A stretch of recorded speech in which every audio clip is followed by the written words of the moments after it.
We are live. We are live. Welcome to College Football's Peek Around the Corner with your host, Greg Flugard. We cover everything in college football because we love everything in college football. And if you do us well, please subscribe to our channel.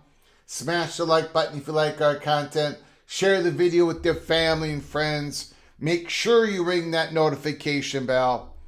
If you want to support this independent national rebel outpost of college football with a donation to help us keep the lights on and grow the channel, just hit that $ where you make a comment and I will get you super chat as quick as I possibly can. Welcome everybody into the studio that sits on the corner, the very corner of Keith Jackson Parkway and Kurt Gowdy Avenue. Do not be afraid. Do not be afraid to become a legend with your comments and with your phone calls. Welcome on in, everybody. I hope you all are having a great Friday, May 22nd. My energy might be a little down today. I don't know. I'm not sick, but I'm not at my peak.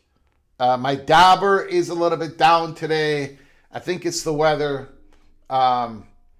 But we're gonna pull through it. It's a very important Friday, May 22nd show. We're setting up the table next week, Destin, Florida, the Southeastern Conference.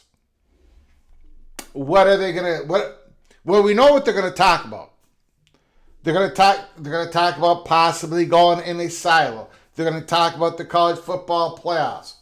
They're going to be talking about many different items. But a couple of items are the ones that we really are interested here in college football's peak around the corner.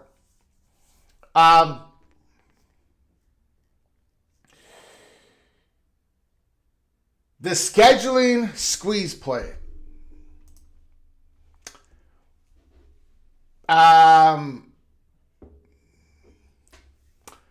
We're going to try to give it the context it deserves.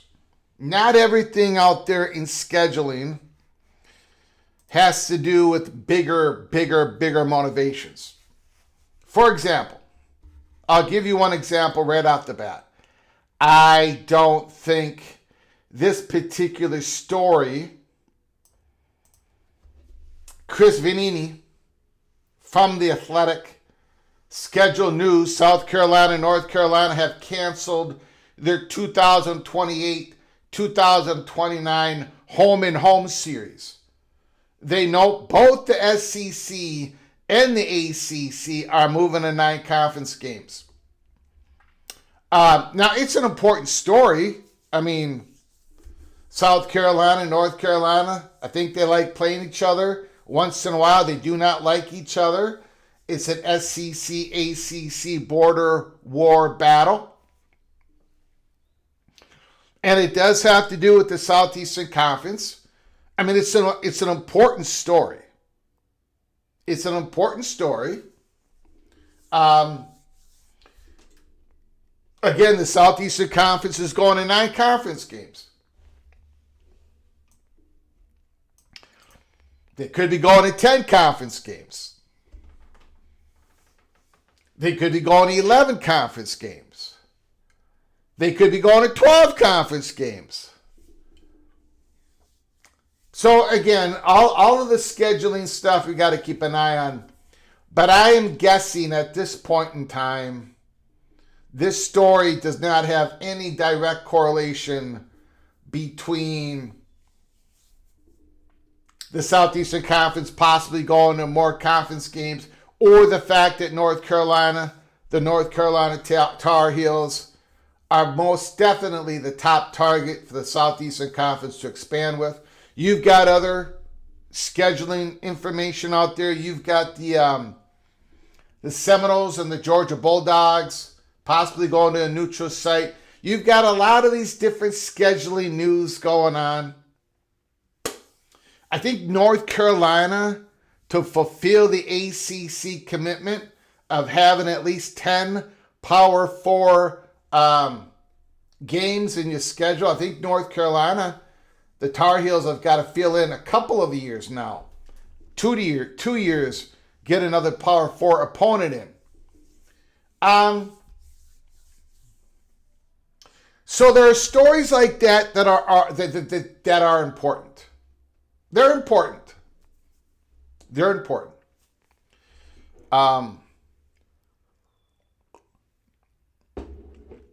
But there are other stories out there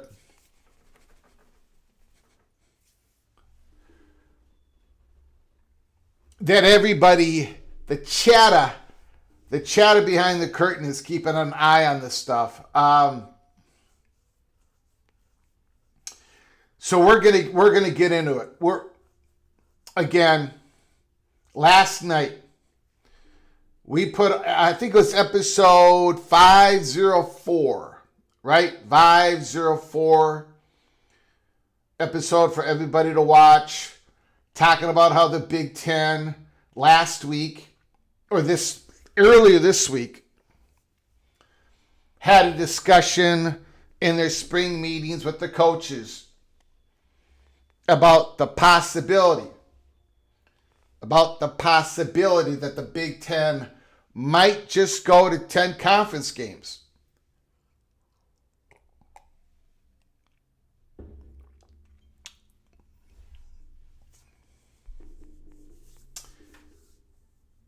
Now, we reported to you a couple of years ago that PJ Fleck, in his contract with the University of Minnesota Golden Gophers, his agent has already have a 10-game Big Ten, 10 conference games, win bonuses in his contract. You've got the traditional, you've got the current conference games of 9 games, but there's also the other part, an addendum to the contract. If the Big Ten should go to 10 conference games, these are going to be your win total bonuses. 7 wins, 8 wins, 9 wins. Because in theory, it would be more difficult to reach certain levels of your wins in a 10 conference game schedule than a 9-game conference. So PJ Fleck has already got that in his schedule, and I'm sure other head coaches do as well. I think it's an extremely important story on so many levels. The deeper that PATC digs into this story, the deeper the rabbit hole we go. I can tell you, there are people trying to figure out how everyone's taking this seriously, but exactly what are all the Big Ten's options? What are all the Southeastern Conference options? Because it's going to affect everybody and everything. And it's going to affect the media partners. We're going to get into that. Again, the deeper we go down in this, the more I talk to people, the more I'm like, whoa, this is the story. Well, this is a story that we're definitely going to cover on Friday, May 22nd. And I got a feeling this is going to percolate more and more and more in the summer months.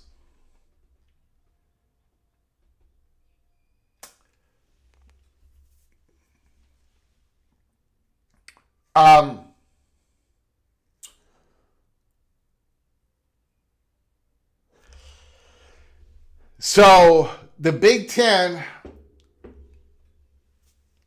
had this discussion this week in the spring meeting. Coaches, athletic directors, presidents.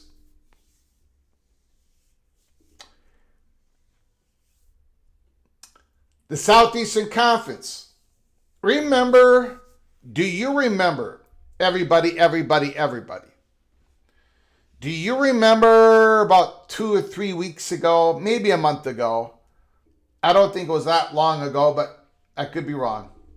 Recently, Ross Dellinger put out in an article, and he did it 2 different times, 2 different articles. 2 different days, 2 different... Hold on. Let me back up. My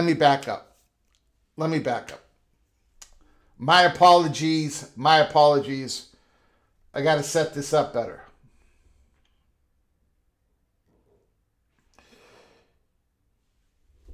This Big Ten,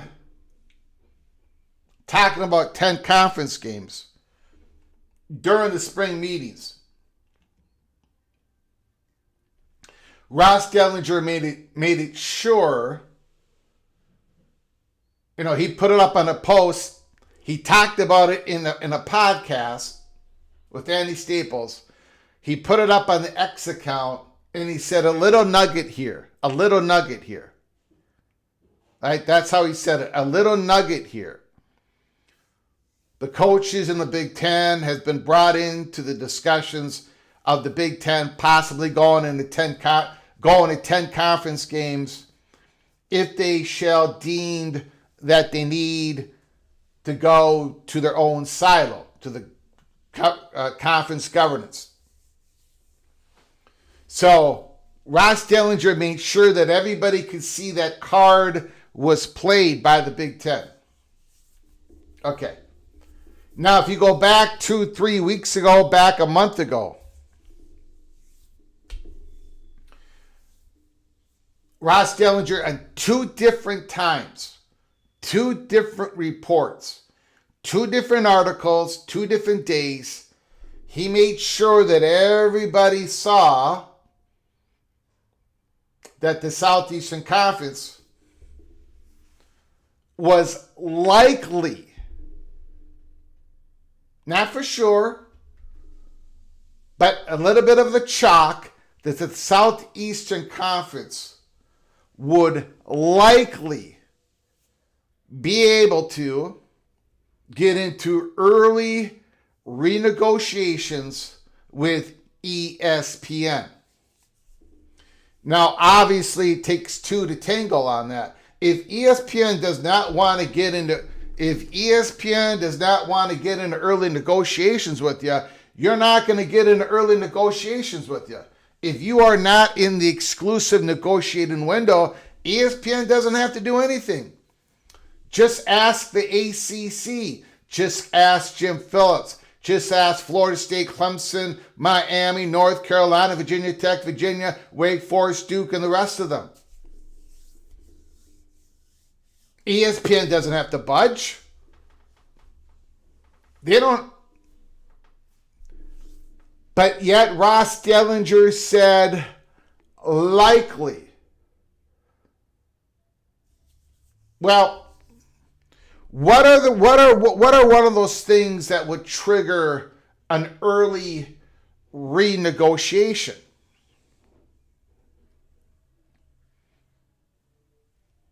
Now, we do know that the Southeastern Conference internally has had many, many, many months, as Ross Dellinger and others have reported, that the Southeastern Conference had been internal talks about the possibility of having to go into their own silo. Right? So obviously these discussions with ESPN somewhere down the line has been made. Right? I mean, look, I'm not reporting here, definitely not reporting here, that ESPN has given their support to the Southeastern Conference to go to 10 games, 10 conference games, or 11 conference games, or 12 conference games. I'm not reporting that. Nobody's reporting that.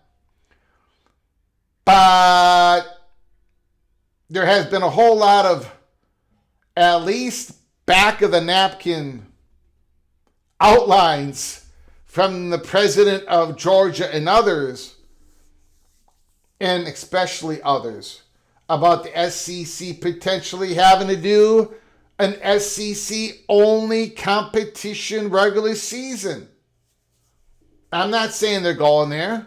I don't think anyone is saying that, but they've had those discussions.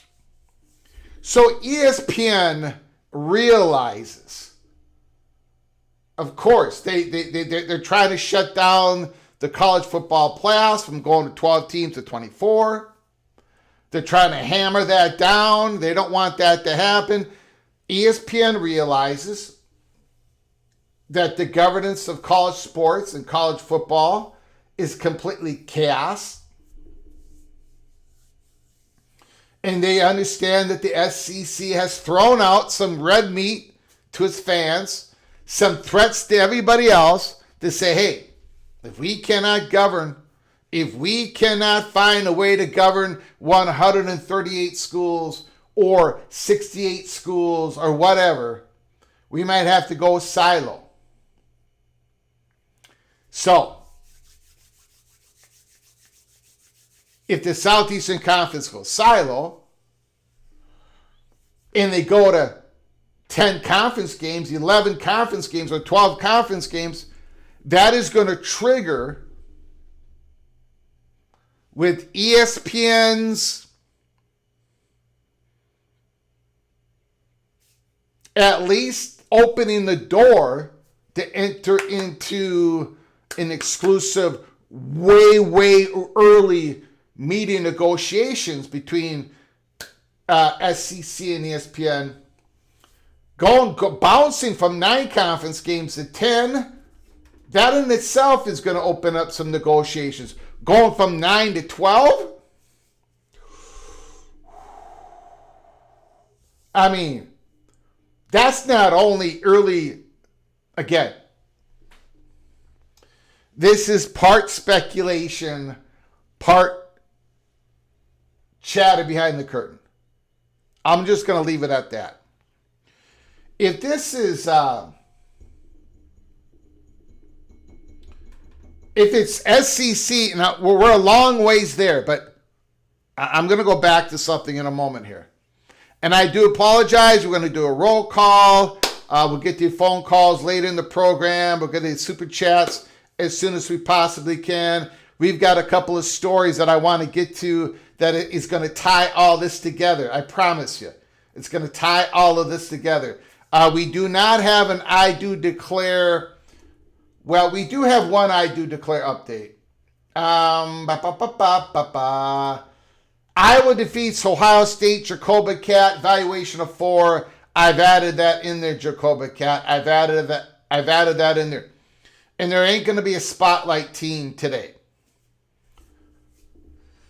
We've done 32, 33 of them. We are way ahead of schedule. We're not doing one today because I have been going down some rabbit holes today on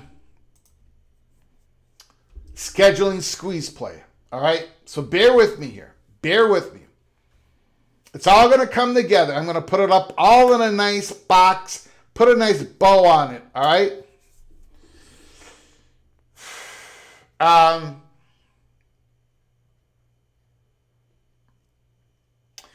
So, and I'm just going to, this is not a report, kind of. This is a mix here of art and science, a little bit of chatter, and a little bit of, we're just talking here. Okay? Again, we call this the silo spectrum, right? We've got over here where it's, okay, they're going to go, SEC and the Big Ten are going to go in their silos. They're going to make their own rules.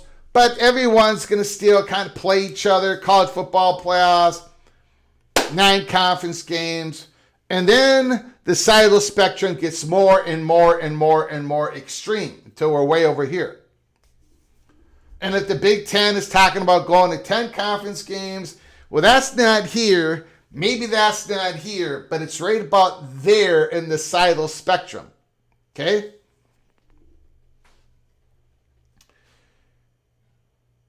Again, there's been a couple of mentions of the possibility that the Southeastern Conference eventually, maybe right away, maybe eventually would do this SEC-only competition, depending on how the other conferences respond to the Southeastern Conference messaging of next week in relation to the rules, their enforcement, and all that stuff.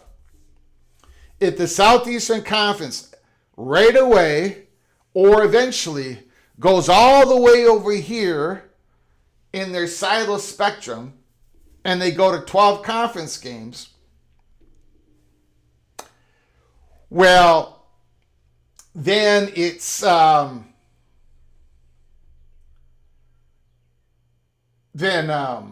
buckle up. Buckle up on so many levels to this. Buckle up. It is a high probability at that point that the Southeastern Conference would expand. It's a high probability at that point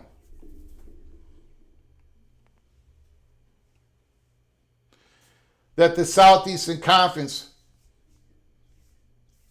according, this is not a report, I'm just telling you a little bit of the chatter out there, a little bit of the steam out there, that the Southeastern Conference will probably at that point introduce opening up a bidding war to get some of the Southeastern Conference content, i.e. Netflix, Amazon, CBS. So,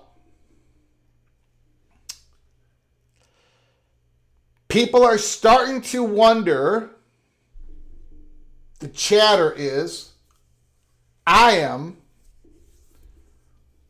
my money purchase, that when Ross Dellinger said it is likely that they're going to go into early negotiations,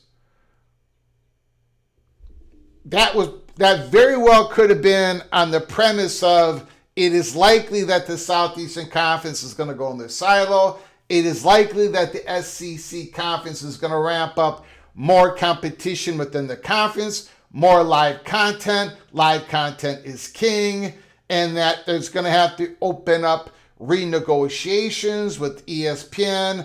ESPN knows that, with possible conference expansion and a possible opening up the bidding for a package of SEC content, not just in football, but in basketball and other sports.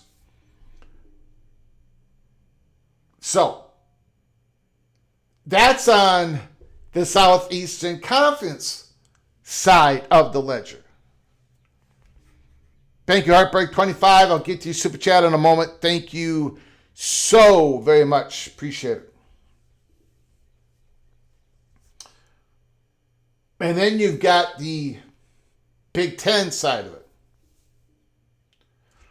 If Big Ten went to 10 conference games,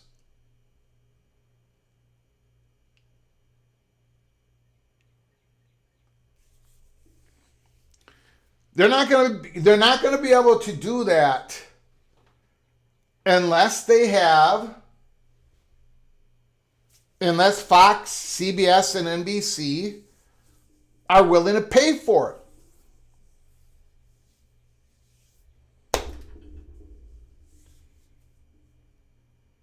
And then you have the discussions of the SEC and the Big Ten possibly doing a scheduling agreement with each other. And then you have the possibility of the Big 12. They're going to probably have to play more conference games if the SEC does and if the Big Ten does. And who could be open to getting that content? And then the ACC. So, it is a rippling effect. It's an absolute, everybody go in their own silos. But you're going to have more content for possible distribution. And you better get paid for it. And then if you're looking about conference expansion in a silo, we've talked about this. A conference expansion in a silo probably could at least look quite differently than your traditional conference expansion. And we'll get into all of it. We are going to get into all of it. Ladies and gentlemen, we're going to go through a report about how much each conference made. Just real quick, because we got to look at the numbers. Got to look at the numbers here. It's important to the stories. It's important. Just, we're going to get to it. And then we're going to go back in time. We're going to go in our time machine.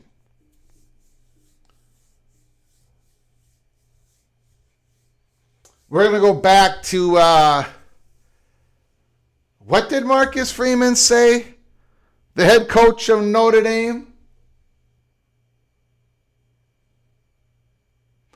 What did he say what Notre Dame would probably have to do if certain things happen out there in the college football world?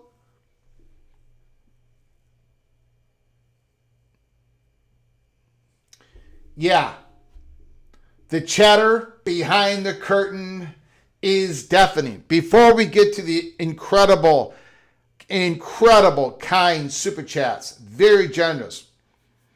A plane, you remember all these planes that have been flying around and nothing is imminent? Nothing's done, signed, sealed, and delivered. nothing is imminent until these planes land or crash. Still true today. Nothing is imminent because we got all these planes flying around. A plane did crash.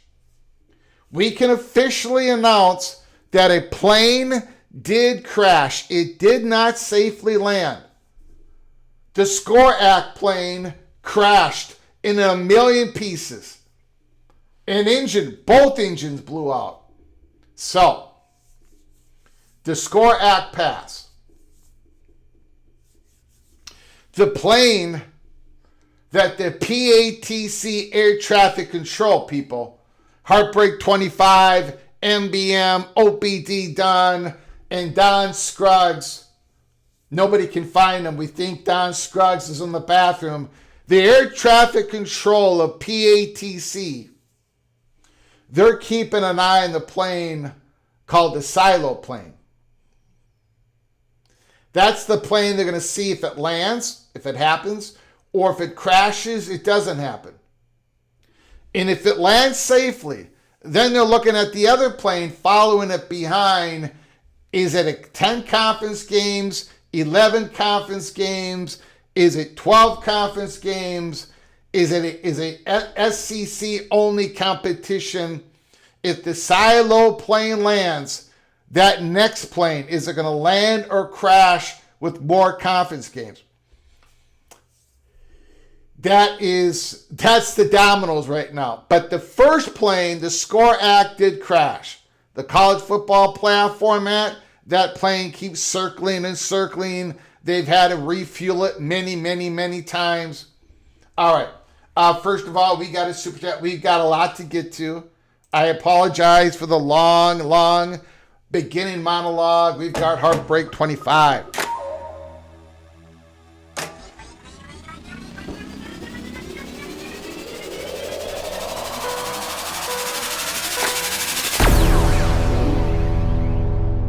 Heartbreak 25, I do declare that Auburn will finish with its sixth straight losing season. Auburn has 1-6 in bowl games since 2016.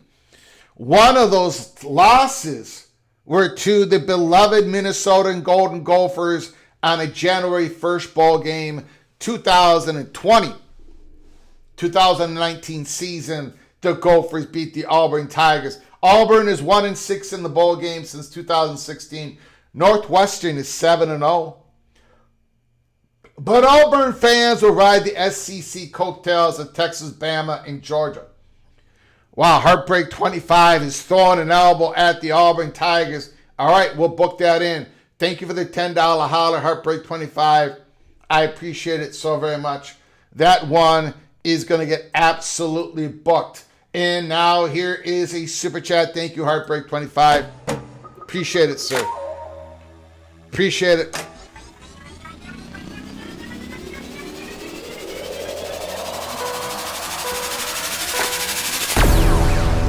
MBM, the Oklahoma State Cowboy. Craig, I am unofficially the official. I love how you started that. I am unofficially the official torchbearer for the Big 12. Give us your betrayed, your disenfranchised, your ill-treated, lower viewership masses. We are the last bastion of college football integrity. Wow. MBM, thank you for the $25 holla. Woo, MBM.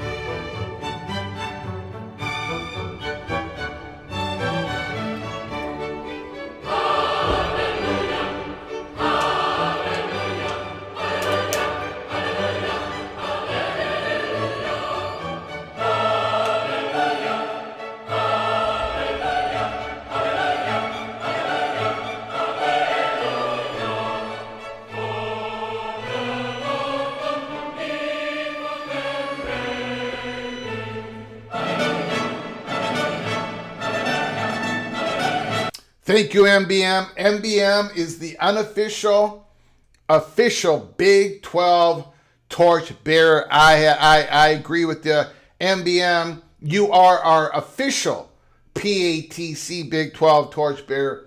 Thank you so much for the $25 holla. Thank you for your generosity. Thank you so very much, sir. I do appreciate it. All right, let's get into it, ladies and gentlemen. I do want to thank Grateful Trojan, Skaven Yes, Bruce Harris. Whoa, what happened there? MBM, Joaquin Morales, Don Scruggs, the architect, Tumasta, Maniac Reaction. Appreciate y'all coming on in. D5 Terps, Bimba 75, 79. Tazbo is in the house. Don Scruggs, Mountaineer Memes, Jared Jones, Bob Swanger, Jay Chapman, MGC Sooner, K Struthers, Zero Wiz is in the house. Zero Wiz is here. Edward, The Auburn, Tiger, Ben White, Rich Austin, Buckeye Greg. Buckeye Greg is in the house. Marcus Williams, thanks for coming on in. Appreciate it, Marcus Williams. Who else? Mohr Simmons, Mr. Seminole Win, Florida man. Karan Shakar, nothing is imminent. Check. And we're still at DEFCON 1, obviously. Thanks for coming on in, Karan Shakar. Kenneth Maynard is in the house. Ryan, go Irish. We're talking about the Irish again today. Jose is here. Dante's Inferno Purgatory is in the house. Jose, Adam. All right, guys. Thanks, everybody. Guys and gals, thank you for joining us. I do very much appreciate it. So, we're going to go over these numbers. I know this is sort of dry content, but there's a reason why we're doing it, all right? A reason why we're doing this. May 22nd, today, this morning, USA Today, Brent Schottenbauer, new tax filings show college sports financial arms race has new winners and losers. Each of the four power conferences in college sports has now filed its latest annual tax forms, with the Internal Revenue Service providing detailed insight into how they compared financially after another round of realignment and increased television money. The Big Ten, $1.47 billion, followed by the SEC, $1.11 billion. After that, the ACC received a record revenues of $826.5 million, fueled by $588.8 million in television money from ESPN as they expanded the reach of the ACC network. The Big 12 also received record revenues of $610.9 million after adding 4 new members. To show how the league compare, USA Today Sports assembled the following key metrics of the Power 4 leagues, Pac-12, including the revenue, distribution of members, and commissioner pay. We do not go through all of that. We do not go through the commissioner pay. We're just taking a little bit here of the article. Big Ten members, $1.47 billion. SEC, $1.11 billion. ACC, $826.5 billion. Big 12, $610.9 million. The Big Ten, $76 million per school, not including the new members of Oregon and Washington that received $46 to $48 million. SEC's at $70.3 million conference payouts, not including new members Oklahoma and Texas, which received $2.6 million, $12.1 million, and that's going to go up next year. The ACC, $42.8 million per school, not including Notre Dame or new members Cal, Stanford, and SMU, which received $17 to $23 million. The Big 12, $37.9 million, not including new members BYU, Houston, UCF, Cincinnati, which received $19 to $23 million. Highest distribution amounts per conference, the Buckeyes, $91.6 million, Georgia, $74.5 million, Clemson, $55.1 million. Arizona State, $43 million. The lowest ACC payout of a fully invested ACC school, not SMU, not California, not Stanford, was 43 point something million. I do not remember. So the lowest fully invested ACC school with their unequal revenue payments was a little bit higher than the highest Big 12 payouts, which means that I have to take an L here.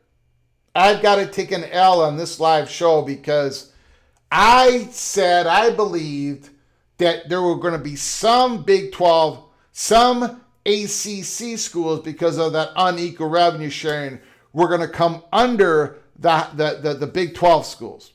That did not happen. So I take the L. But anyways, so again, if you look at those payouts, the gap is growing, right? Even Clemson at $55 million, okay, they did really good that year. That was the year that the Buckeyes won the championship, national championship. Those were how those numbers were accrued at that point in time. Even Clemson, everything going right for Clemson, got to the playoffs, won the ACC championship game. They're not that far apart, but they're still kind of far apart from the SEC and the Big Ten. Basically $20 million behind the Big Ten. And that number is going to go bigger because of the next playoff distribution. The ACC schools are going to get about $8-9 million less than the Big Ten school per school. So that $20 million gap is going to grow close to $30 million for the highest paid out ACC school with everything going right. For the Big 12 school, they're about $38 million behind the Big Ten, about $32 million behind the SEC. And that is only going to grow. So I wanted to show all that because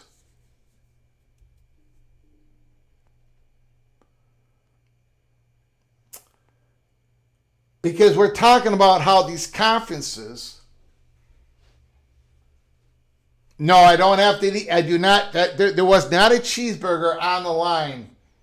I'm taking the L, but I'm not taking the abomination of eating another cheeseburger live on this program. I'm just putting those numbers up there because let's think about it. If the SEC goes in this silo,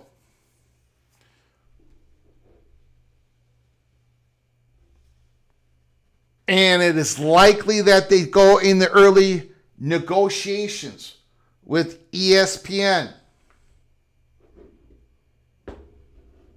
And remember, they just jumped from 8 conference games to 9 conference games. And they're getting more money out of that deal. And that's not showing up in these numbers. It's not going to show up in next year's numbers. I don't even think it's going to show up in the next year. It's going to show up a couple years from now. But what if the Southeastern Conference went to 10 conference games? What if they expand and there's more expansion, more content, and now they're going to bring in another media partner to bid on a certain package of games? Those numbers are going to explode.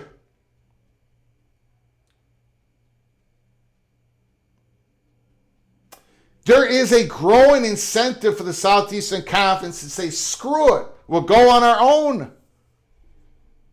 This is the point I'm trying to make. Same with the Big Ten. They're talking about 10 conference games. Yeah, you know what happens when you have 10 conference games? You're going to have a lot more losses. You know what, SEC? You're going to have more losses this year than you've ever experienced before in your conference. And if you go to 10 conference games, if you go to 11 conference games, if you go to 12 conference games, you're going to have a lot of losses. Oh, wait a second. Wait a second. The national reporters, especially those that love their SEC football, and I'm not blaming them. They're talking about how 8-4 teams and 9-3 teams don't deserve to go to the playoffs.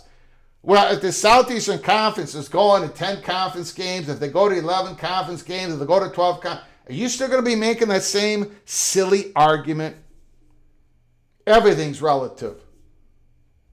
Even now, I think it's a stupid argument. What if the SEC is so evenly divided? What if the Southeastern Conference has so much parity? And you've got the top 6-7 teams going 8-4. Are you saying none of them deserve to go to the playoffs? I don't want to go down that rabbit hole tonight. I'm already in a deep rabbit hole on the scheduling thing. We've got more to talk about. Please be patient. Please. What I'm trying to illustrate is a couple of things. One is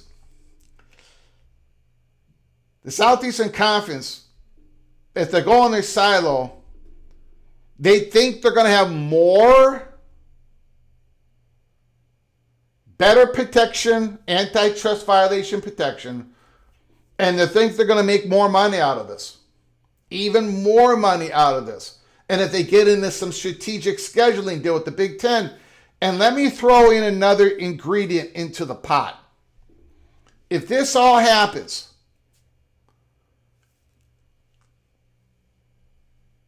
the Southeastern Conference and the Big Ten, but we're talking about the Southeastern Conference right now, they're going to circle back to this AQ model. Now, I might be wrong in this. OPD, Don Scruggs, Buckeye, Greg, MBM. I might be wrong in this. But it is my take at this point in time. And it was last year, the year before, and the year before, and the year before. You know, I always said that it would be difficult. I said there was no way for a breakaway to happen in the year 2025. But every year after that, it would become more realistic. We're only in 2026, and it could happen by 2027. But one of the things that is holding up a complete breakaway is that college football playoff contract, that CFP LLC. I think that is a big hurdle for the SEC and the Big Ten to overcome. I think you're going to have to play with everybody else in these playoffs. We're going to find out together. I think you're going to have to come to some compromise eventually. But again, do not be surprised if the SEC and the Big Ten circle back to some AQ model that protects them, because they're going to be accumulating a whole lot of losses as they accumulate a whole lot more stacks of cash. I just wanted to put that all out there, all right? I just wanted to put that all out there. Now, there's a whole many different ways this could go. Let me get to the super chat here. Let me get to OBD Don, Mr. Purple and Gold. Purple and gold. Purple and gold.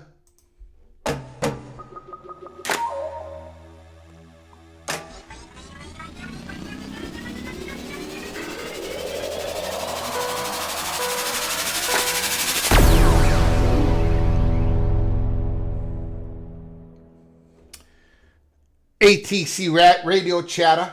The SEC silo plane is banking and coming up on final approach. The SEC man is 3/4 up Silo Mountain now watching. Meanwhile, the SEC drones are surveying the university landscape to see who is worthy. You're right. You're correct. Silo Mountain, the climbers climbing up. We've got planes, and we did have drones, didn't we? We did have drones flying around. Thank you, OPT Dunn. Thank you, sir. I appreciate the $25 holler. Appreciate your generosity, and I appreciate your creative super chats. Yeah, we use a lot of metaphors. We use the Holy Smokes Theater. Yes, we do that. OPD Don, thank you for the $25 holler. Thank you so very much. The SCC silo plane, that is the one that OPD Don Scruggs, Buckeye Greg, Edward the Auburn Tiger, that is the one that the PATC traffic controllers are keeping a watch on. Thank you, OPD Don. I very much appreciate it. We've got the Evil Badger. The Evil Badger. Who's feeling pretty confident. Feeling pretty confident.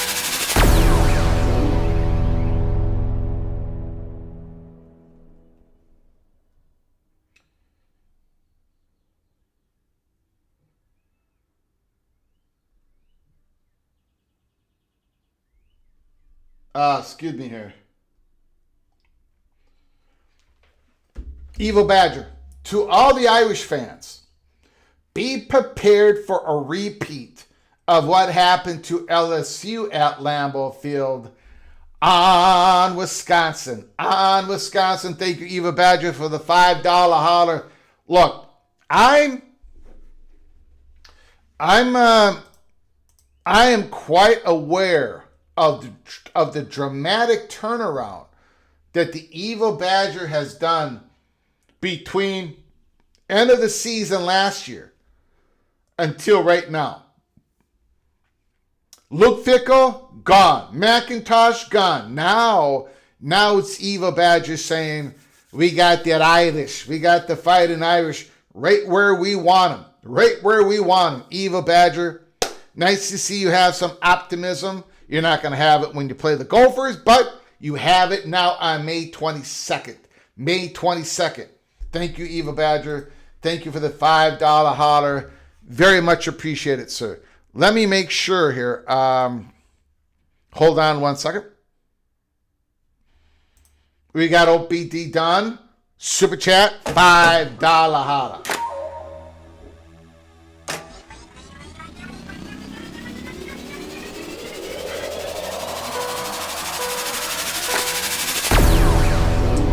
Greg, I think you will get those AQs in the 24 college football playoffs. We're going to find out. We may not find out next week, but I think we're going to find out a lot. Next week is going to be very exciting here at PATC. So make sure you subscribe and turn on those notifications. Next week is going to be Drama City, baby.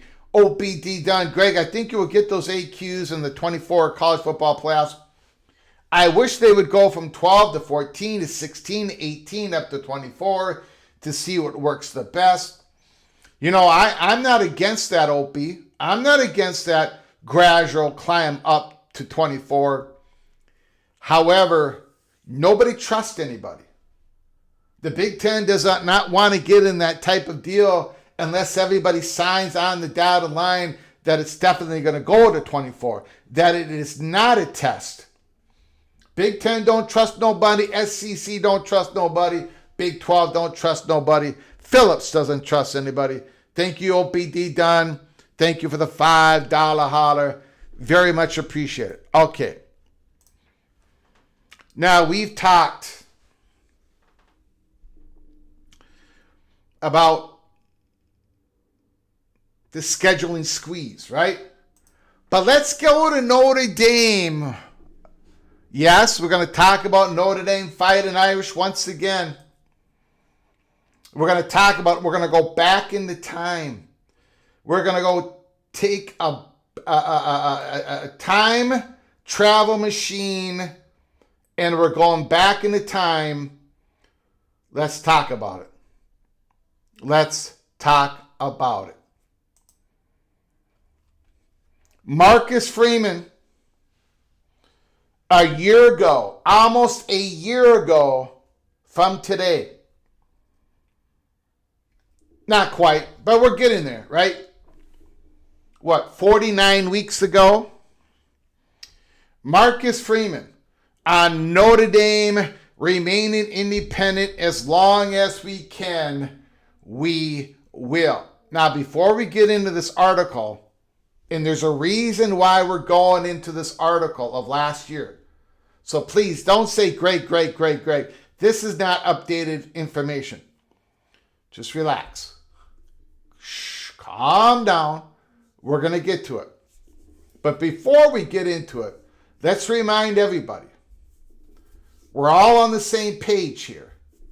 Notre Dame loves their college football independence. Love it, love it, love it. They've been that their whole entire existence. Yeah, there was one time that they were willing to go to the Big Ten, but the Big Ten was foolish enough not to do it. But in the recent past, the last 60, 70 years, Notre Dame has wanted to stay college football independent. I call it a quasi-independent, but whatever. At this point in time, Notre Dame's not going to just give that up. Notre Dame wants to keep that. They're going to do everything they can not to lose it. I just happen to think that the walls have been closing in. All the information that we're getting out of Notre Dame, the walls continue to close in. Okay? I think we all agree on it. Notre Dame is not going to give that up until the walls completely shut on them. Now, let's go back. Let's go back to what Marcus Freeman said.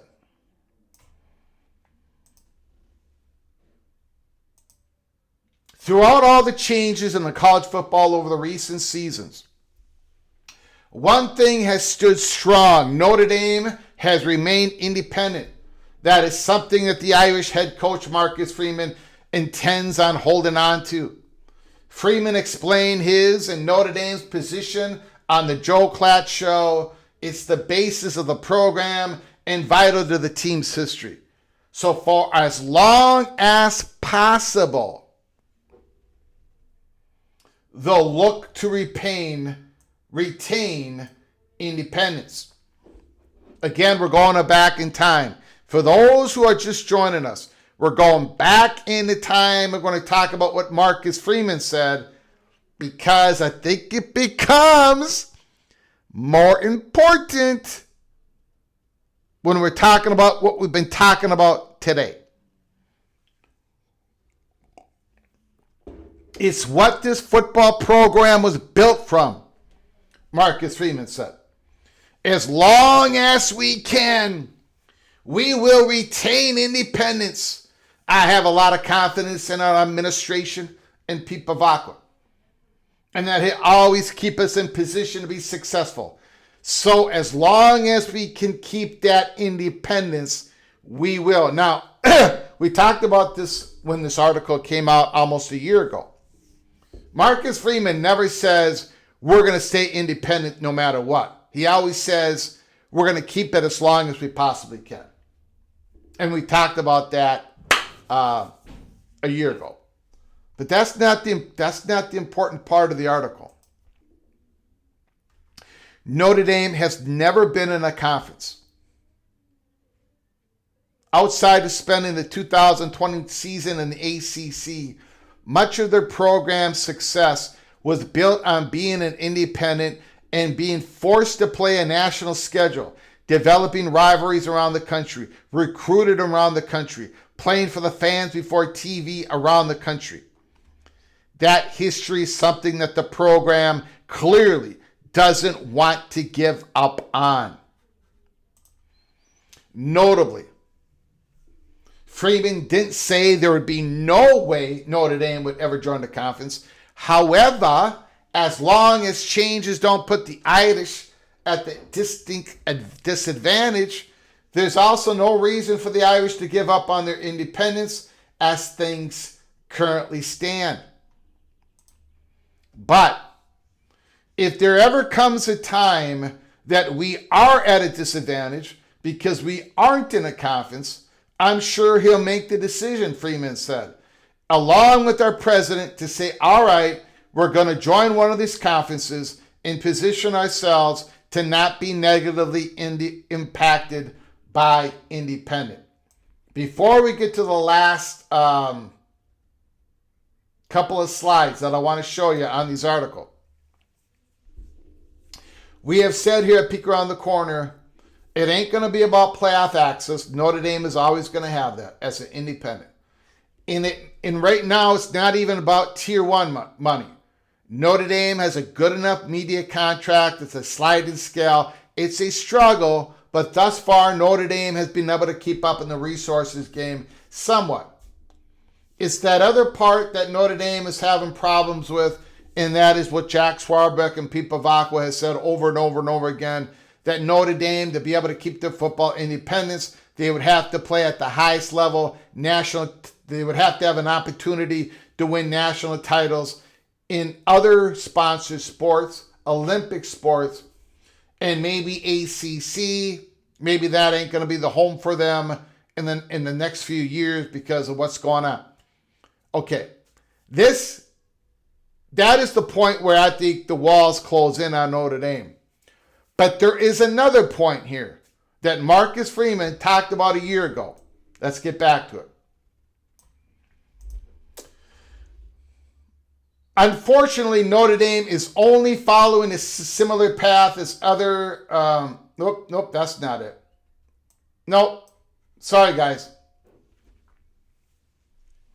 I think if you talk about being at a disadvantage to make the postseason because you're not in the playoff, or if there comes a time when teams won't schedule you because the Big Ten or the SEC are saying we're going to play 9 games and we play a crossover game, and who cares about Notre Dame? Well, then I think there's going to be a point where we're forced to join a conference, Freeman said. But until that point happens, which it doesn't look likely, which is last year, we're going to stay independent as long as we can. All right. Now, that's not all. That's not all, okay? Bear with me. Bear with me here. So Marcus Freeman is talking about the potentiality. What if the Big Ten is at 9 games like they've been forever, and the SEC is going to play 9 games, which just happened, and that happened after this article was written. And what if the Big Ten and the SEC play each other in a strategic partnership, which, by the way, the Big Ten and the SEC are still negotiating? If that would happen, then Marcus Freeman says, I think there's going to be a point where we're forced to join a conference. But let's take it another step higher than that. What if the Big Ten plays 10 conference games? Not 9, but 10.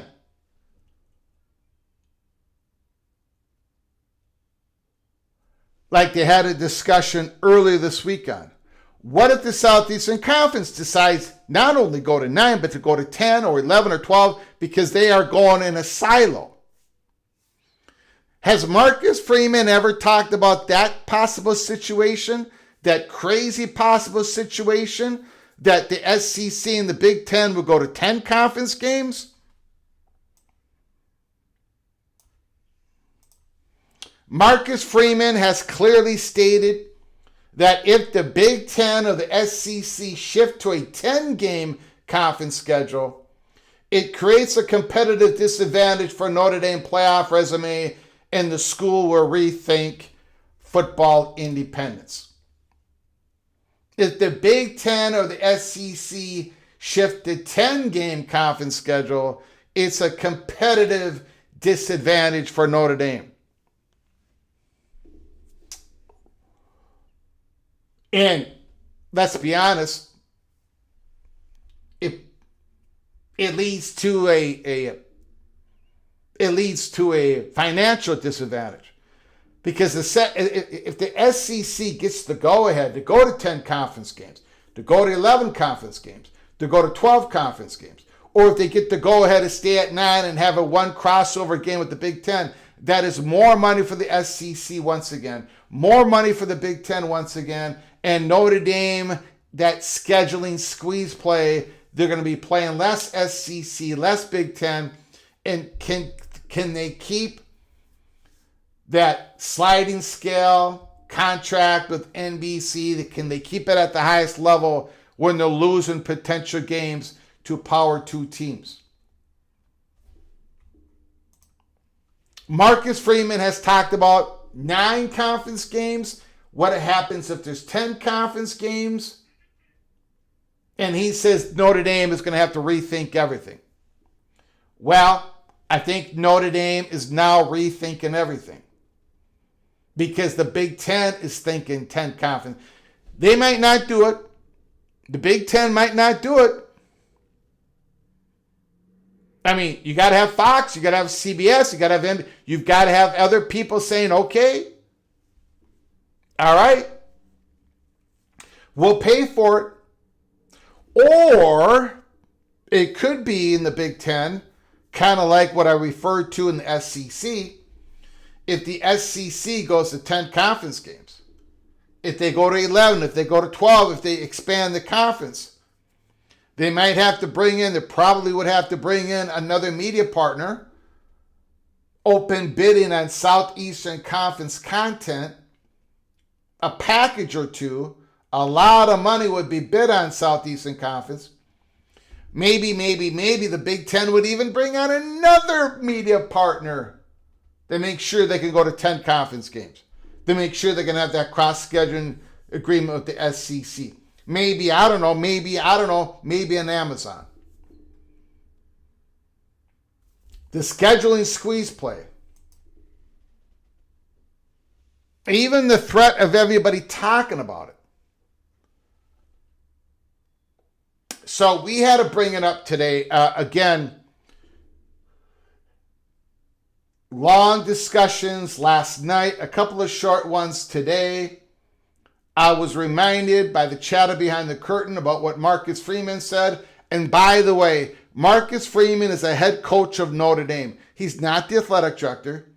He's not the president. He's not Father Flanagan. He is Marcus Freeman. It is obvious. When you listen to Marcus Freeman a year ago in the Joe Klatt interview, if you've listened to Marcus Freeman just in a recent interview about a month ago, it is obvious that Marcus Freeman knows. He's been in the room with Notre Dame, with the athletic director, with Jack Swarbrick before Bavacqua. He's been in there and they've talked about the possibility of what they would need to do if they had to leave independence. Because he knows this stuff like no other head coach. I mean, he says it very clearly. If this happened and this happened, we would have to rethink it. But we're going to stay. You know, he's been in the room multiple times having discussions of Notre Dame has war gamed their stuff out. Just like the Southeastern Conference, just like the Big Ten. And let's not get it twisted. The Big Ten does not control everything in their own destiny. The SEC does it. But neither does Notre Dame. Notre Dame is looking at the Big Ten and the SEC going, are they really going to do it? Are they really going to hit the nuke button? Are we gone past DEFCON 1? Are they going to go in their silos? And are they going to go to more conference games than Notre Dame's quasi-football independence becomes in real jeopardy at that point?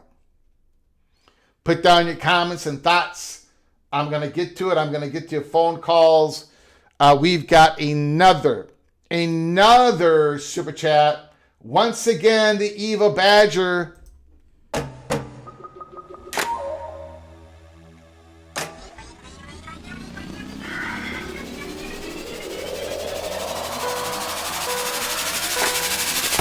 Sorry, PATC community, but Greg will be singing on Wisconsin after Wisconsin wins the Axe. Okay? If Wisconsin wins, Evil Badger, I will sing on Wisconsin. Now, I think we've had this the last couple of years. You have been very generous, giving me a super chat. And I've said, yes, I'll sing on Wisconsin, but then the Gophers win. So maybe, just maybe, this is your time, Evil Badger. Maybe you're going to finally hear me sing on Wisconsin. But I don't think so. I don't think so. But thank you for your generosity, Evil Badger. Very much appreciate it. Very much appreciate it. Now, we are going to get into... we're going to get into phone calls. I got to make sure I've handled all the super chats. Thank you guys for your generosity. I appreciate it. Again, if you give us a call, the floor is yours. You talk about anything in college football that your heart desires.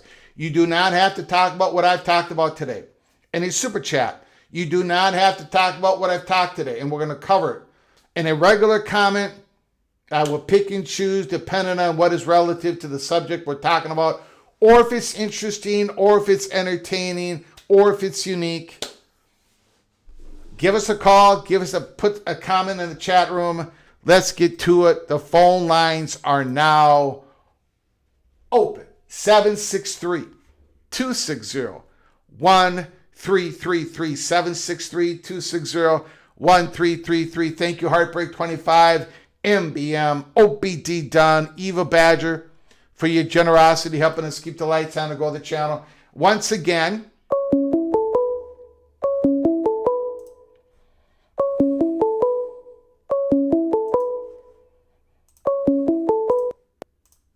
from Rick, thank you for calling, sir. I do appreciate it. The floor is yours.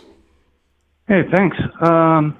I was listening to the show yesterday. You were talking about your merch that you were selling. Yeah. And the difficulty keeping the books. Yes. You know, if you had that maybe donated some of the profits to a nonprofit. Yeah. They can keep the books for you. Okay. And then if you give them 25% or something, then they'll keep the books for the year and report back to you, and your taxes will be 75% of the merch. All right, I'll check into it. I will check into it. I will have my people check into it. How about that? And then I got a kick out of MBM's text tugging at the heartstrings of the Big Ten and the SEC. The problem is Petiti and Sankey don't have a heart, so I don't think it's going to work. I did not see the heartstring attempt by MBM. Are we talking about the what are we talking about here? His massive super chat? I think so. Oh, give us your betrayed, your disenfranchised, your ill-treated, lower viewership masses. We are the last bastion of college football integrity. That was a good one. Excellent one, MBM. Sankey doesn't care. Petiti don't care. But MBM, I think, is saying to the Big 12 people, we are valued. Within ourselves, we are valued. MBM is the Paul Revere of Big 12 country. Go ahead, sir. And then when Notre Dame finally cracks, I think the appropriate song for you to sing would be, remember the Style Council's When the Walls Come Tumbling Down? And the walls come tumbling down in the walls. Yes. That's what you're talking about, right? John Cougar Mellencamp? That's the one. Got it. Yes. Okay. So the reason I called is what I call the elephant in the room. You're probably going to have to make another airplane. Okay. Another airplane flying around. Woo! All right. And that airplane needs to land. And that airplane contains approximately, I'm being approximate now, $200 million. $200 million worth of contracts that you've obligated to the players through nil that you're not paying them because of the CSC. Yeah. Yeah, you're right. You're right. You are correct. That is a plane. That's a big one. And that one has to land or crash soon. Yeah. That's a big one. Yeah. They want their money. And if that crashes, then that silo plane is going to land right after that, correct? One would think. Yeah. Thanks for taking the call. Beautiful call. Yes. Rick is correct on that. Rick is correct on that. Thank you very much. Appreciate it, Rick.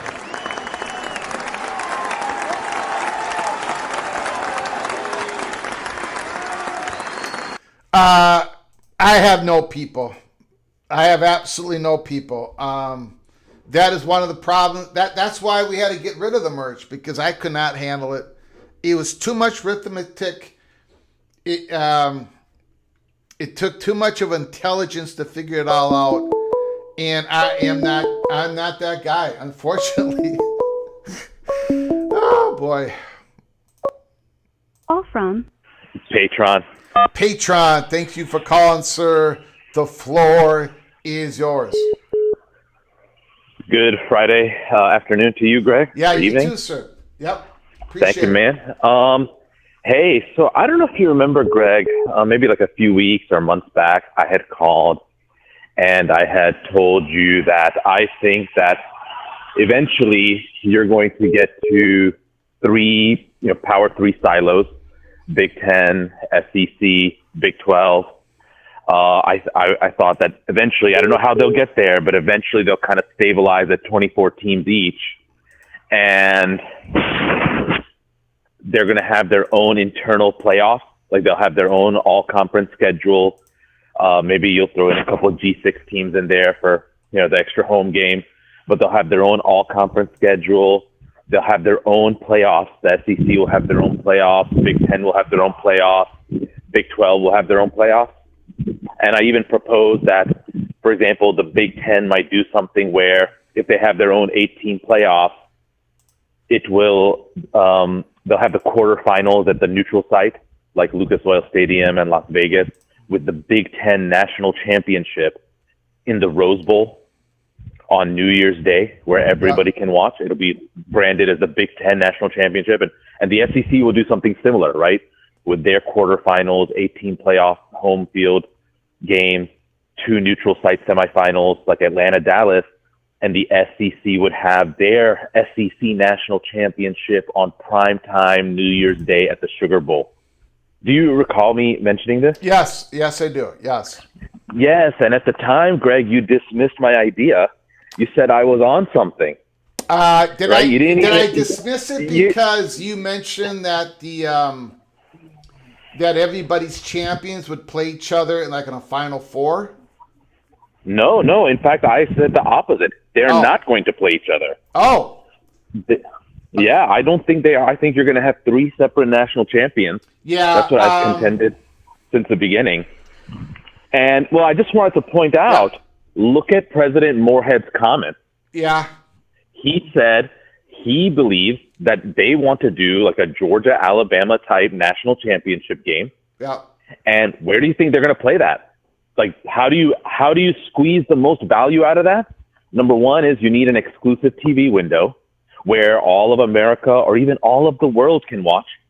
And conveniently, we already have that in college football. It's New Year's Day, January 1st, right? And you do it prime time in the Sugar Bowl, which already has the SEC affiliation. The Big 10 is no different. People like Joel Klatt, they have been open about saying they believe the college football calendar should end on January 1st. This is the natural day for the biggest game in college football, which they are going to say is the Rose Bowl, which is the Big 10 national championship, right? Mm-hmm. So I just wanted to bring that up because you told me I was on something, not onto something. And I think I was onto something. What do you think? I think you might be right. I think you might be onto something. Yeah. Anyways, that's what I just hope that doesn't happen. I hope we don't have 3 national champions. Well, Greg, Yeah. I think that's just the unfortunate reality. And everybody's, the whole entire, 1 or 2 months of the off season is going to be about who was really the best team. It's going to be continuous debate. And one thing, Greg, I would say is, sadly, we live in what's called the post-truth world. Do you know what that means? Is that sometimes, Greg, it's not about what really happened. It's about who has the loudest narrative on social media, or in the media sphere in general. Like, you see this in certain conflicts in today's world. Like, it doesn't matter what actually happens during a war. Whoever's able to have their propaganda most effectively disseminated can create the truth. The Soviets used to be like this. So what you're going to see is those leagues with the best media partners that are able to create that narrative, whether it's in the real space or the online space, they will be able to legitimize their national champion more effectively than some of these other leagues. I don't know if that makes sense. It does. Which is unfortunate. It's unfortunate. It's not sexy at all. I think it's terrible. But yes, I do understand that it's possible. Yep. Yeah. For the old school people who have this nostalgia about college football, it will be. But the young generation, for them, they don't really have that nostalgia. And I think for these people to effectively, monetize these games, it's targeting a new generation, a new audience. They're more into gambling. They're more into entertainment. They have shorter attention span. And sadly, these are kind of the things that dictate the direction of how we promote the sport moving forward, which is kind of unfortunate. But I think that's what's going to happen. And I just want to call and remind you of that, I'm not on something, I'm onto something. Got it. You have a good Friday afternoon, my man. You got it. Appreciate it. All right. Yes, sir. Thank you, Patron. Appreciate it.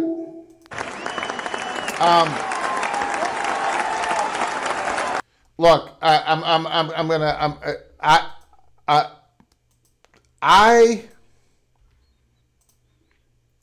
am not gonna give up. Hold on. From Replica. Can you hold on for just one moment, please? Yeah, take as much time as you need. I appreciate it, sir. Because I want to make this clear. I am not going to give up on the college football playoffs with 24 teams. I'm not going to. This is the Army of 24. I am the captain.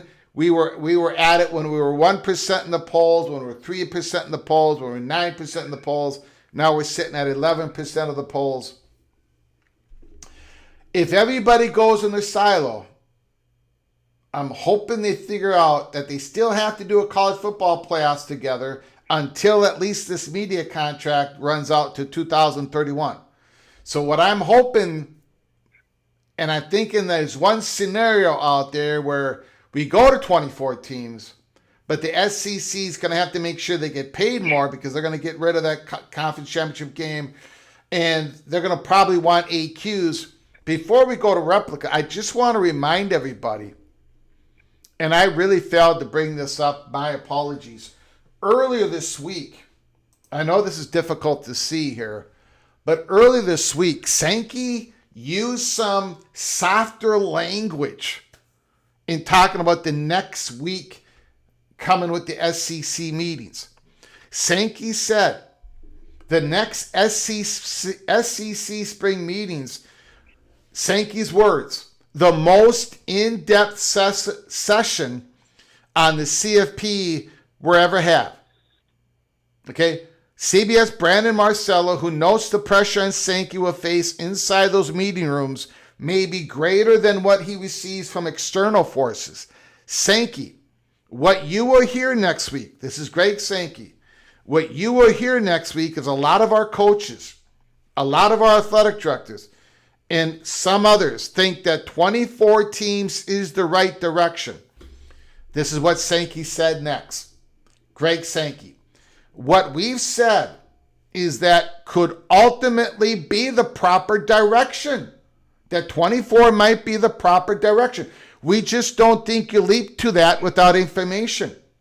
And research and understanding the marketplace informs that decision. Several SEC athletic directors volunteered the idea of revisiting briefly discussed compromise by the Big Ten last year to expand to 16 teams with the commitment to 24. So I just wanted to bring that up. I'm not going to give up on this. Even Sankey is like, he's saying, look, it's getting pretty popular within the athletic directors and the coaches. But we got to make sure that there's a marketplace for 23 playoff games.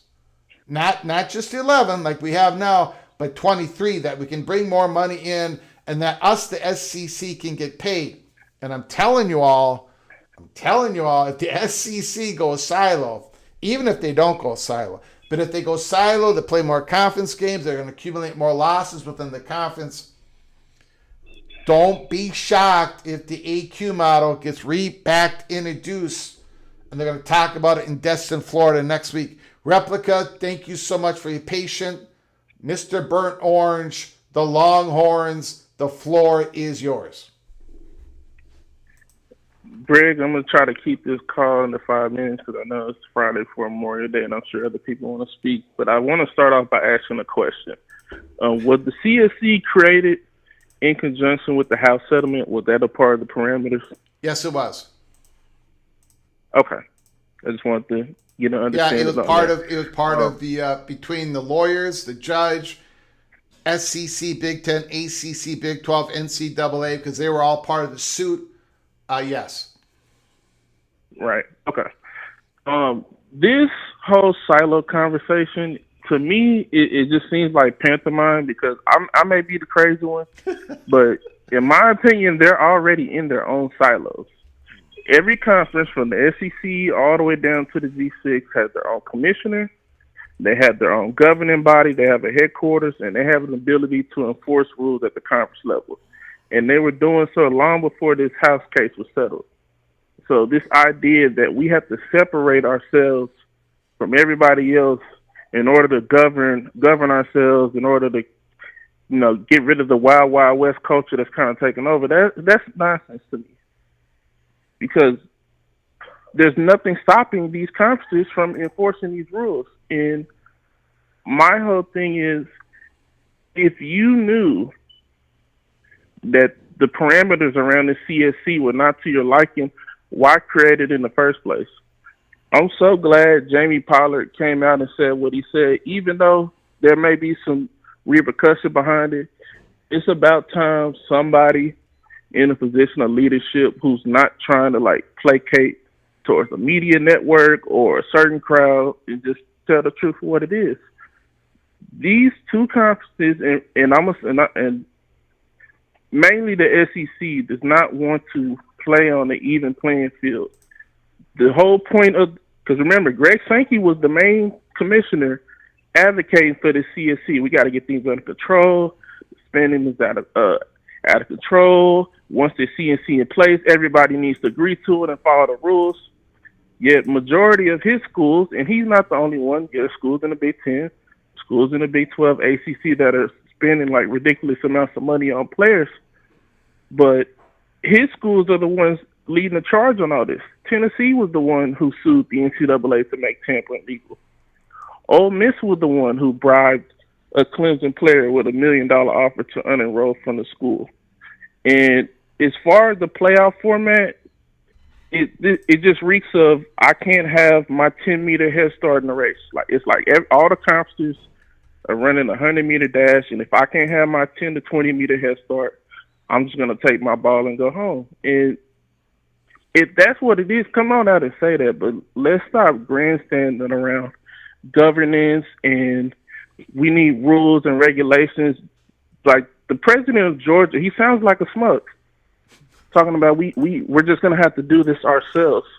You weren't saying that 5 years ago when you could just accumulate talent and just get more players than everybody. He's upset because he's losing players in the state that they wouldn't lose. Like the top two players in Georgia last year went to Texas Tech and Texas. That would have never happened pre-NIL, and they're not happy about that. They're not happy that these Big Ten schools can come into the South and entice players with better NIL opportunities to go elsewhere. They're losing their monopoly that they've been able to enjoy for the last 10 to 15 years. And regarding the CSC and these deals getting held up, if you're going to break away, what happens to the CSC? What happens to the House settlement? Remember, you were one of the ones saying, like, if this settlement gets broken, then the $2 billion number that they settled on is going to balloon to something that's not really tenable for the rest of the sport. Nobody is considering how these conferences are going to get their antitrust exemptions. Because let's be honest, there's already two monopolies in college football, being the Big Ten and the SEC. And the only thing protecting them from lawsuits is their NCAA membership. So if they're going to break off and silo and, do the whole you can't sit with us routine, they're going to have to go in the courtrooms and probably in front of federal judges, because this is probably going to go all the way up to the Supreme Court. They're going to have to explain the playoff negotiation where they hijacked it and said, we need our 29% or else we're going to walk away. They're going to have to explain realignment. Like, we know these schools went to the conferences first, but let's not act like there was no kind of back-channeling communications involved. There's so many questions and repercussions that people aren't really considering. It's just, hey, we're going to round up all the biggest brands and we're going to do our own thing, and there's going to be nothing to come from, no kind of repercussions behind it. Like, I've yet to see a reason why there needs to be a separation. Everything they want to do, they can do right now. It's just that everybody wants to have their cake and eat it too. Like that's what all this comes down to. I would say they want to have their advantages. Replica, I'm gonna. First of all, I just wanted to add this information in.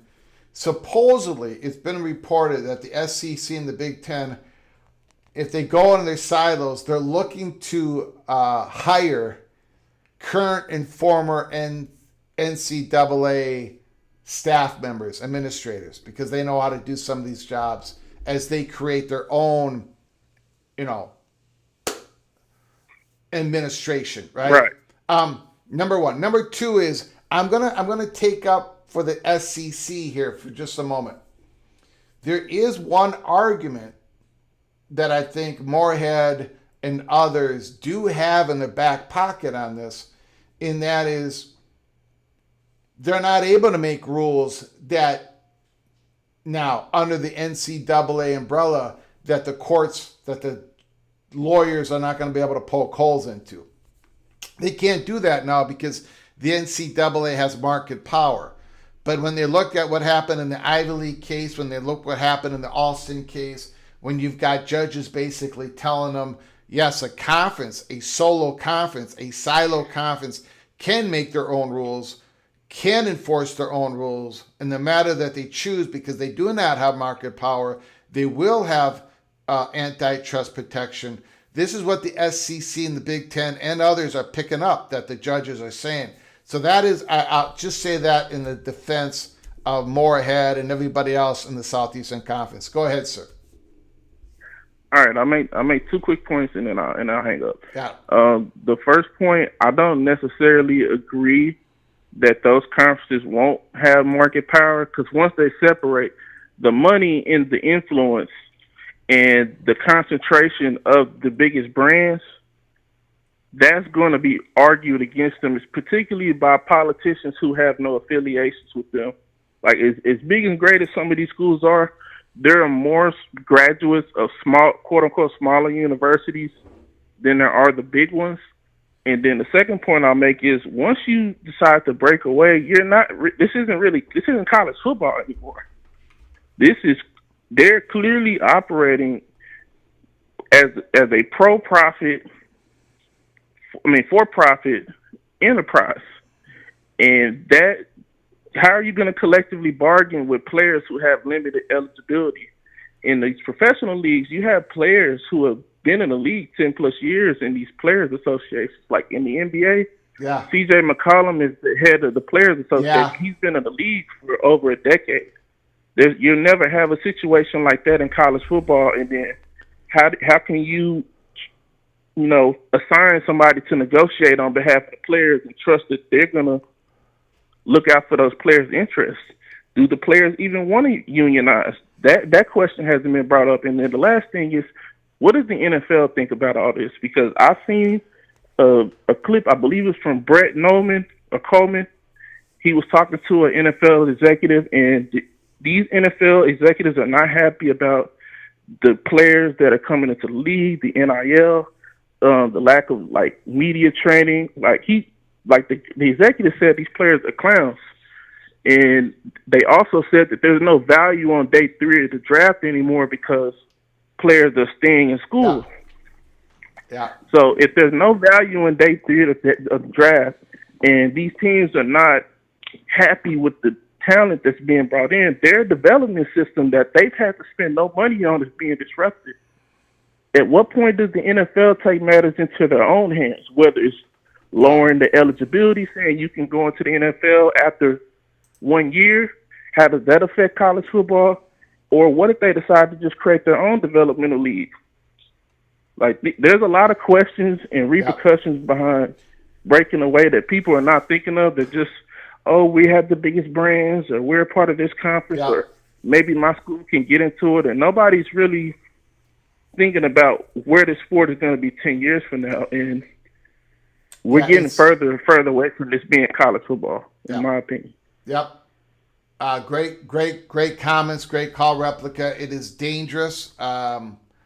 We are uncharted waters. It's very dangerous. We do not know where this is going to end up. It could end up really, really, really bad, Replica. And I thank you for reminding us. We've been at DEF CON 1 for months, and this is the results. Go ahead, sir.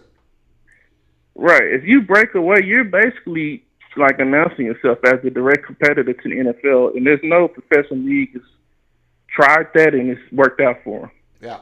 But I'm a nobody. I could be wrong. Have a good weekend. And you got it, Replica. Beautiful call, sir. Absolutely legendary Replica.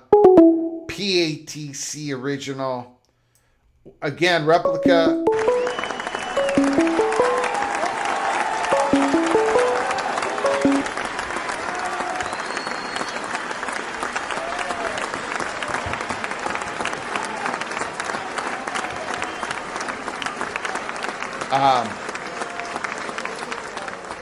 Replica is one of these guys who just a legendary caller, legendary PATC family member. Thank you, Mr. Burnt Orange, Longhorn Replica. Thank you for your call. I appreciate it. We've got Mowing After Dark. Mowing After Dark.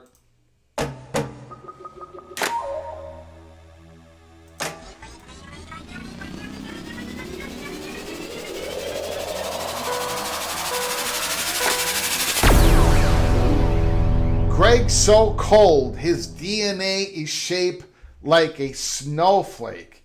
Oh my goodness. My goodness, what is this?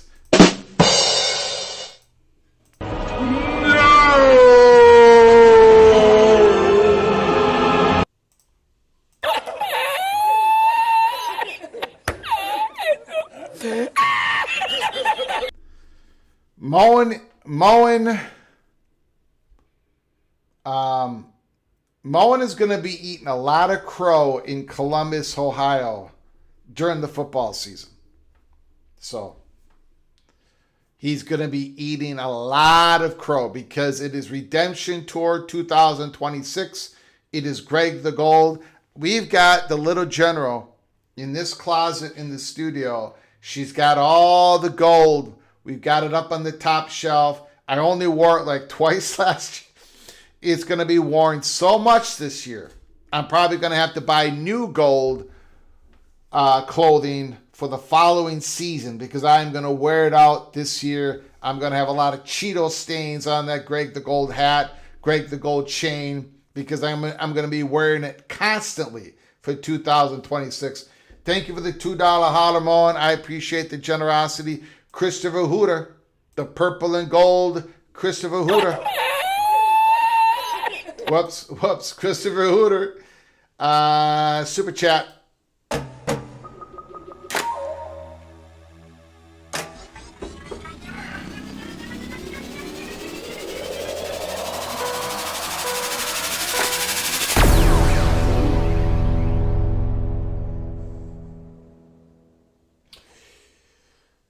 Christopher Hooter, caller to replica. SCOTUS suggests conferences are not a monopoly. The theory is that if the SEC does go in the silo, that the student athletes that join the SEC, that join the schools that play the sport, that they're going to be part of an association that can make their own rules, because the SEC is going to have stringent competition from at least the Big Ten, if not others. The NCAA, there is no competition for the NCAA. That is why the courts are treating the conferences differently than the NCAA when it comes to these antitrust violations. So we'll see. We'll see. We shall see. All right, guys. We've been on the air for an hour and 40 minutes. I do want to thank the very generous Heartbreak 25, MBM, OPD Dunn, Eva Badger, Mohr After Dark, Christopher Hooter. Thank you for your generosity to help us keep the lights on and grow the channel. For whatever reason, the momentum of this channel has not stopped. I thank you all. You guys must be putting word of mouth out there. I know we're getting a lot of viewership. And I appreciate it. We put a lot of time in this program. The Little General gives us a lot of opportunity. I'm a very busy man. The Little General is a very busy little woman. She does a lot. And so to carve out this spot, I appreciate all of you. Again, this weekend we're going to have live shows. I think one of them we're going to try to do something fun, a little bit lighthearted. But next week, it's going to be drama, drama, drama, drama, drama. Greg Sankey said it. The most in-depth discussions they've ever had. And I don't think this is a simple, should we do 24? If we don't do 24, let's stick to 12. I don't think it's going to be that. I think it's, if we do 24, what does it look like? Is it really the 23 plus 1? Is it? You see, there's other discussions that are going on. And I think when that comes out, buckle up, brace for impact. There is a scheduling squeeze going on. It is affecting Notre Dame. It's going to continue to affect Notre Dame. And I don't even think we're at the peak of it affecting Notre Dame. If you're new to the channel, please subscribe. Keep your head on a swivel. Ring that notification bell. We could come on live more than what we sometimes do. Come on live twice a day, 3 times a day, 3 times a lady. So make sure you subscribe. Ring that notification bell. I appreciate all of you. Thank you for all coming on in. Until next time, from all of us at PATC, to all of you, please you all take great care of each other. And as always, God family, the beloved Minnesota Golden Gophers.